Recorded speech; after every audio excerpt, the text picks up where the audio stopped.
20 കൃപാസനത്തിൽ വന്ന് ഉടമ്പടി എടുത്ത് ഫോൺ ഓൺ ചെയ്ത വശം എൻ്റെ മകൻ വിളിച്ചു, പപ്പേ ഉണ്ണി കയ്യും കാലൊക്കെ ഇട്ട്. ഞങ്ങളുടെ പപ്പ വർഗീസ്, മൂത്ത മകൻ ഷിനോസ്, രണ്ടാമത്തെ മകൻ ആഷിൽ, മൂന്നാമത്തെ മകൻ സാംസൺ.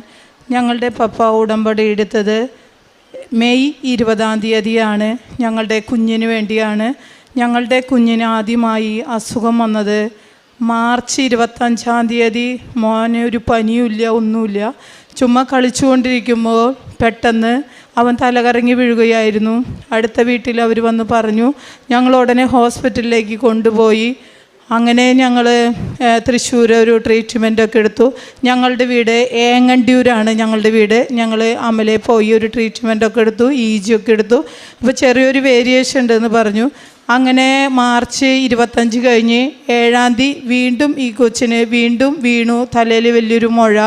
അങ്ങനെ ഞങ്ങൾ കൊച്ചിന് MRI എടുത്തു.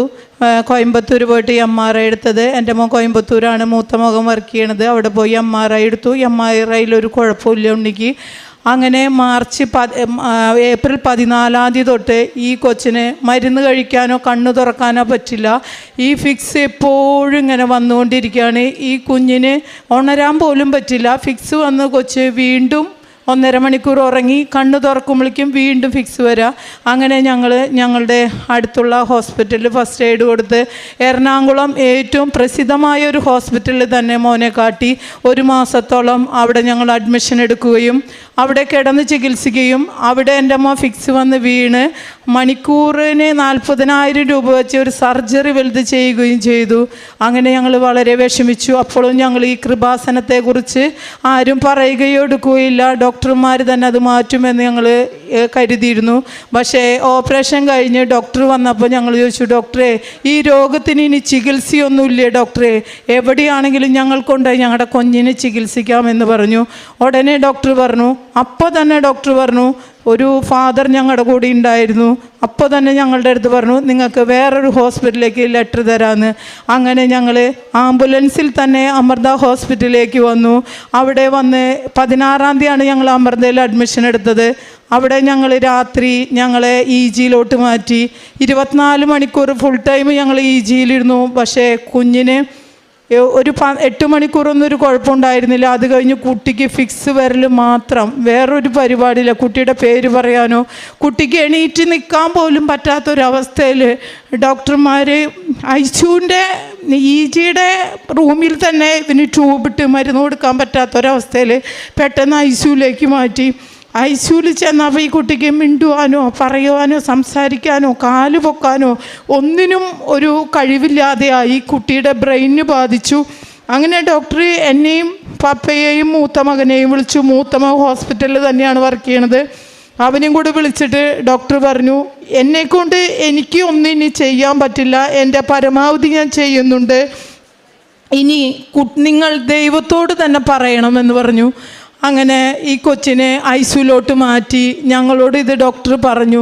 ഞങ്ങൾ എന്ത് ചെയ്യണമെന്ന് ആലോചിച്ചിരിക്കുമ്പോൾ ഞങ്ങളുടെ ഒരു കസിൻ ഞങ്ങൾ വിളിക്കുകയാണ്, വർഗീസേട്ടാ വേഗം വായോ, ഞാൻ അമൃത ഹോസ്പിറ്റലിൻ്റെ മുന്നിലേക്ക് തന്നെ വരാം.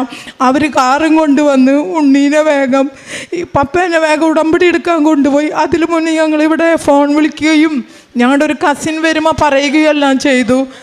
പപ്പ വന്ന് 20 ഞങ്ങളുടെ മക്കളൊക്കെ വേളാങ്കണ്ണിയിലായിരുന്നു. അവിടെ നിന്ന് തിരിച്ച് മക്കൾ നേരെ എറണാകുളത്തേക്ക് അമൃതയിലേക്ക് വന്നു. ഞങ്ങൾ ഈ അമൃത ഹോസ്പിറ്റലിലേക്ക് ഒരാളെ പോലും വരത്തിയില്ല. എന്താണെന്ന് വെച്ചാൽ ഞങ്ങൾക്ക് കൊന്ത ചെല്ലാനും പ്രാർത്ഥിക്കാനും ഒത്തിരി ഉണ്ടായിരുന്നു. നിങ്ങൾ ഡിസ്റ്റർബ് ചെയ്യുന്നതുകൊണ്ട് നിങ്ങൾ ആരും വരണ്ട എന്ന് പറഞ്ഞ് ഞാനും പപ്പയും മൂത്ത മോൻ കുറച്ച് ദിവസം ലീവ് എടുത്ത് ഞങ്ങളുടെ കൂടെ നിന്നു. പപ്പ 20 കൃപാസനത്തിൽ വന്ന് ഉടമ്പടി എടുത്ത് ഫോൺ ഓൺ ചെയ്ത വശം എൻ്റെ മകൻ വിളിച്ചു, പപ്പേ ഉണ്ണി കയ്യും കാലൊക്കെ ഇട്ട് എനിക്ക് പപ്പേനെ അന്വേഷിക്കുന്നുണ്ട് എന്ന് പറഞ്ഞു. ഇവിടെ വന്ന് ഉടമ്പടി എടുത്ത് അപ്പം തന്നെ അതിനൊരു എന്താ പറയുക, എൻ്റെ മോന് സൗഖ്യം കിട്ടി. അങ്ങനെ ഇവന് യൂറിൻ പോവാണ്ടും ഡോക്ടർ ഇങ്ങനെ ട്യൂബിട് വെൻറ്റിലേറ്ററിലേക്ക് മാറ്റണമെന്ന് വന്ന് പറയുമ്പോൾ പപ്പ വേഗം വന്ന് ഉടമ്പടി തൈലവന് പൂശി പ്രാർത്ഥിക്കുകയും പിന്നെ എൻ്റെ മോൻ ഷിനോസ് വന്ന് അവന് എക്സസൈസൊക്കെ ചെയ്യിപ്പിച്ച് ഡോക്ടർമാർ ട്യൂബ് ഇടാനായിട്ട് കൊച്ചിനെ അങ്ങനെ വേദന തിന്നും ഇപ്പോൾ വെൻറ്റിലേറ്ററിലേക്ക് മാറ്റുള്ളൂ. അപ്പോൾ തന്നെ ഞങ്ങൾക്കറിയാവുന്ന അച്ഛന്മാരോടും ഞങ്ങളുടെ ഇടവകയിലൊക്കെ വിളിച്ചു പറഞ്ഞു കൊച്ചിൻ്റെ നില വളരെ മോശമാണ്, അതുകൊണ്ട് എല്ലാവരും പ്രാർത്ഥിക്കണം. ഞങ്ങൾ അമ്മയോട് പ്രത്യേകം പ്രാർത്ഥിച്ചതിൻ്റെ ഫലമായി എൻ്റെ മോന് മെയ് 20 ഫിക്സ് വന്നിട്ട് ഇന്ന് വരെ എൻ്റെ മോന് ഈ ഫിക്സ് എന്നൊരു സംഭവം ഇല്ല. അത്രയും ഹൈ ഡോസിലാണ് ഇവന് ആൻറ്റിബയോട്ടിക് കൊടുത്തു തുടങ്ങിയിരുന്നത്. ഇപ്പോൾ അവന് വളരെ കുഞ്ഞൊരു ഡോസ് മാത്രമാണ്. ഇവന് എല്ലാ ബുദ്ധിയുടെ ടെസ്റ്റും എല്ലാ കാര്യങ്ങളും ഡോക്ടർ ചെയ്യിപ്പിച്ചു. ഇവന് ഒരു കുഴപ്പവുമില്ല. എന്നും ഡോക്ടർ പറയും പ്രാർത്ഥന നിങ്ങളുടെ ഒപ്പം വേണം. ഞങ്ങൾ പറയും ഏറ്റവും കൂടുതൽ ഈ അസുഖം കണ്ടുപിടിക്കാൻ വേണ്ടിയിട്ടാണ് ഞങ്ങൾ മോന് വേണ്ടി പ്രാർത്ഥിച്ചത്. അതുപോലെയുള്ള ഒത്തിരി നമുക്ക് സഹിക്കാൻ പറ്റാത്ത കുട്ടികളാണ് ഈ ഹോസ്പിറ്റലിൽ വലിച്ചു കൊണ്ട് നടക്കുകയാണ് ഈ ഫിക്സ് വന്ന കുട്ടികളുടെ ബുദ്ധി പോയിട്ട്. അതൊക്കെ കാണുമ്പോൾ ഞങ്ങൾ ഡോക്ടറെ അടുത്ത് പോകുമ്പോഴും ഈ ഉടമ്പടി തൈലം വെച്ച് പ്രാർത്ഥിക്കും. ഇവന് ഡോക്ടർ റൂമിയെ വെച്ചാലിയാണ് വിശ്വാസപ്രമാണം ചൊല്ലിക്കൊണ്ടിരിക്കും. എൻ്റെ ദൈവമേ കുഞ്ഞിൻ്റെ മരുന്ന് കുറയ്ക്കണേ. ഞങ്ങളുടെ പപ്പ എല്ലാ മാസവും ഇവിടെ ഒന്ന് പത്രം വാങ്ങുകയും ഈ ഉടമ്പടി തൈലം സ്കൂളിൽ പോകുകയാണെങ്കിൽ പോലും ഈ പ്രാർത്ഥന ചൊല്ലി ഇവന് ഈ കുട്ടികളെ കാണാണ്ട് കുറച്ച് ഈ സെപ്റ്റംബർ വരെ സ്കൂളിൽ പോയിട്ടുണ്ടായിരുന്നില്ല. അപ്പോൾ കുട്ടികളെ കാണാണ്ടിരിക്കുമ്പോൾ കണ്ട ഒരു ഭയങ്കര കുട്ടികളെ കാണുമ്പോൾ ഇത്തിരി കുറുമ്പാണ്. അപ്പോൾ പപ്പ പ്രതീക്ഷിക്കാര പ്രാർത്ഥനയും കുരിശു വരച്ചും ഞങ്ങൾ എവിടെ പോയാലും കൊച്ചിന് ചെറിയൊരു അസ്വസ്ഥത കുട്ടിക്ക് തോന്നിയാലും അവിടെ വേദന ഇവിടെ വേദന എന്ന് പറയുമ്പോഴേക്കും കുട്ടി പറയും അപ്പോൾ തൈലെടുക്ക് തൈലം വേഗം പൂശി വിശ്വാസപ്രമാണം ചെല്ലെന്ന് പറയും. അങ്ങനെ ഞങ്ങളെ കൊണ്ട് പറ്റുന്ന കാരുണ്യ പ്രവർത്തി ഞങ്ങൾ കുറച്ച് ഉടമ്പടിക്കാർ കൂടി 60 പേർക്ക് ഭക്ഷണം ഒരു മാസം അവർക്കുള്ളത് കൊടുക്കും. ഞങ്ങൾ തന്നെ ചെന്ന് പാചകം ചെയ്ത് കൊടുക്കും. അത് അവിടെ അടുത്തുള്ള പാവങ്ങളുടെ എല്ലാ വീട്ടുകളിലും കൊണ്ടു കൊടുക്കും. പിന്നെ ഞങ്ങൾ ഇവിടുന്ന് പത്രം വാങ്ങി കൊടുക്കും. പിന്നെ ഞങ്ങൾ ഒത്തിരി വിഷമുള്ള ആൾക്കാരെ കാണുമ്പോൾ പൈസ ഞങ്ങളെ കൊണ്ടാവുന്ന സഹായം ഞങ്ങൾ ചെയ്തു കൊടുക്കും. ഞങ്ങളുടെ മക്കൾക്ക് എക്സാം ആണെങ്കിൽ പോലും ഞങ്ങൾ ഈ ഉടമ്പടി തൈലം അവർ വീഡിയോ കോൾ ചെയ്ത് നിൽക്കും ആ എക്സാമിന് പോണ നേരത്തെ. അങ്ങനെ എൻ്റെ മോൻ PG ചെയ്യുന്നുണ്ട്. അവന് ഒത്തിരി ജോലിയും തിരക്കൊക്കെ ഉള്ള ആളാണ്. അതിൻ്റെ ഇടയിൽ കൂടിയാണ് PG ചെയ്യുന്നത്. അപ്പോൾ പപ്പ പറഞ്ഞു നീ എപ്പോഴും പറയും മമ്മിയെ ചെയ്യണ്ടായിരുന്നില്ല PG എന്നെ കൊണ്ട് സാധിക്കില്ല എന്ന് പറയും. ഞങ്ങൾ എന്ത് ചെയ്യും? മോനോട് പറയും നീ വിടണ്ട, പപ്പ അമ്മോട് പ്രാർത്ഥിക്കണ്ടേ, നീ വിഷമിക്കണ്ട, നീ ആ പരീക്ഷയ്ക്ക് പോണ നേരമാകുമ്പോൾ എൻ്റെ മോൻ വന്നിട്ട് വീഡിയോ കോൾ ചെയ്യ്, വിശ്വാസപ്രമാണം ചൊല്ലി, പപ്പ ഈ പ്രാർത്ഥന ചൊല്ലി മെഴുകുതിരി കത്തിച്ച് പ്രാർത്ഥിക്കും.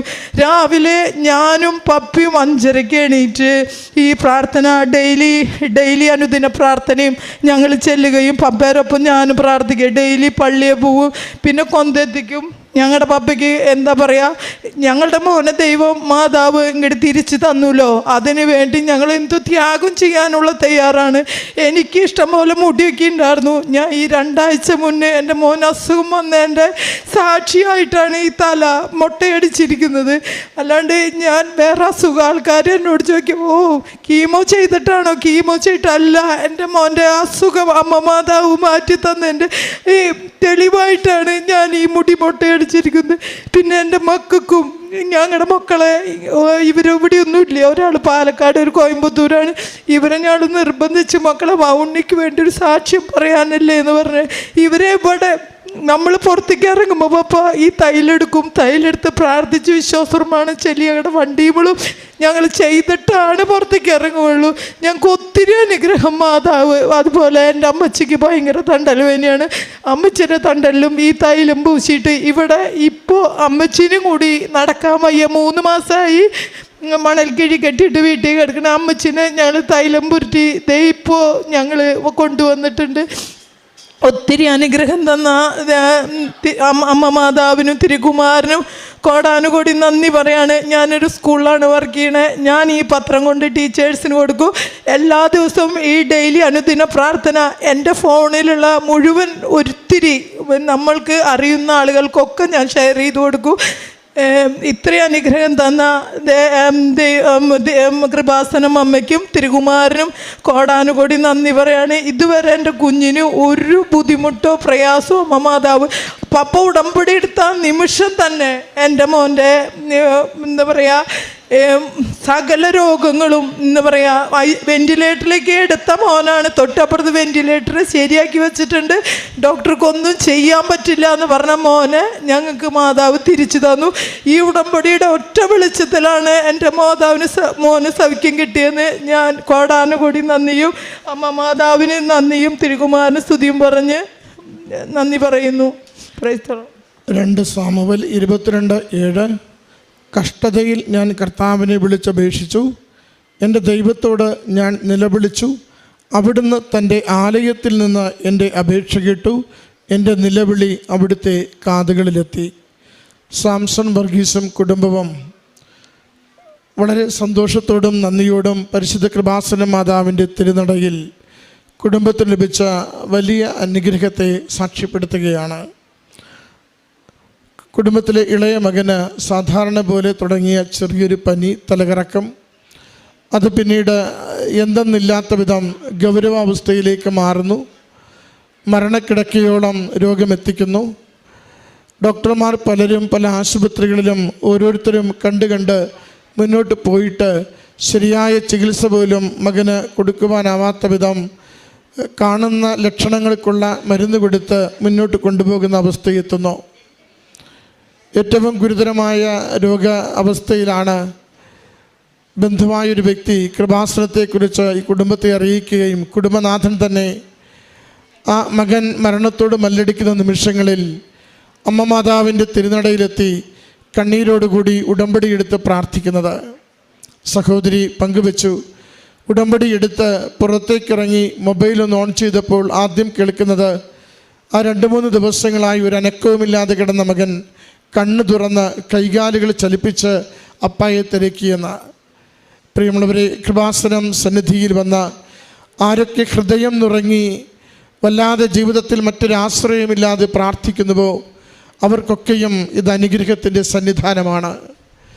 എല്ലാ പ്രതീക്ഷകളും നശിക്കുമ്പോൾ, എല്ലാ ബന്ധങ്ങളും ഉപകാരപ്പെടാതെ വരുമ്പോൾ, എല്ലാ ആശകളും നമുക്ക് നിരാശയാകുമ്പോൾ, എല്ലാ വൈദ്യശാസ്ത്രവും കൈയൊടിയുമ്പോൾ നമുക്ക് പുതിയ പ്രതീക്ഷയും പുതിയ സന്തോഷവും ജീവിതത്തിന് പുതിയ വെളിച്ചവും തരുവാൻ ഇവിടെ കൃപാസനം അമ്മ മാതാവ് വന്നെത്തിച്ചേരുന്ന ഓരോ മക്കളെയും തൻ്റെ അരികിലേക്ക് ചേർത്ത് നിർത്തിക്കൊണ്ട് അനുഗ്രഹത്തിൻ്റെയും സന്തോഷത്തിൻ്റെയും സൗഖ്യത്തിൻ്റെയും അനുഭവങ്ങൾ പകരുകയാണ്. സഹോദരിയുടെ വാക്കുകളിൽ നമ്മൾ കേട്ടുകൊണ്ടിരുന്നു. ഇവിടുന്ന് ഓടിച്ചെന്ന് വെന്റിലേറ്ററിലേക്ക് മാറ്റുവാൻ വേണ്ടി പോയ മകന് ഉടമ്പടി തൈലം പൂശി പ്രാർത്ഥിച്ചപ്പോൾ ഏതാനും ദിവസങ്ങൾക്കുള്ളിൽ അവിടെ നിന്ന് ആശുപത്രിയിൽ നിന്ന് ഡിസ്ചാർജ് ചെയ്ത് മകനെ വീട്ടിലേക്ക് അയക്കുന്നു. മകൻ്റെ ബുദ്ധിശേഷിയും മറ്റ് കഴിവുകളുമൊക്കെ നഷ്ടപ്പെട്ടു പോകുമെന്ന് ഡോക്ടർമാർ വിധിയെഴുതി എടുത്തു നിന്ന് നിസ്സാര മരുന്നുകൊണ്ട് മകന് യാതൊരു കുഴപ്പവുമില്ലാതെ പൂർണ്ണ ആരോഗ്യത്തിൽ ഇന്ന് ജീവിക്കുന്നതിന് നമ്മുടെ മുമ്പിൽ സാക്ഷിയായി നിൽക്കുന്നതിന് അമ്മ മാതാവ് മകനെ അനുവദിക്കുന്നു. ഇത് പ്രത്യക്ഷീകരണത്തിൻ്റെ അനുഗ്രഹ നാളുകളാണ്.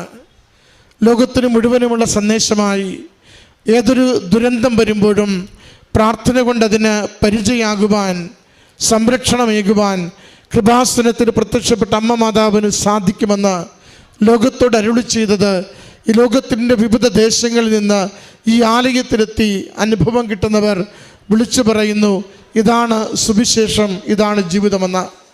പ്രിയമുള്ളവരെ, ഉടമ്പടിയിൽ നമുക്ക് പൂർണ്ണ മനസ്സോടുകൂടി നമുക്ക് വിശ്വസിക്കാം.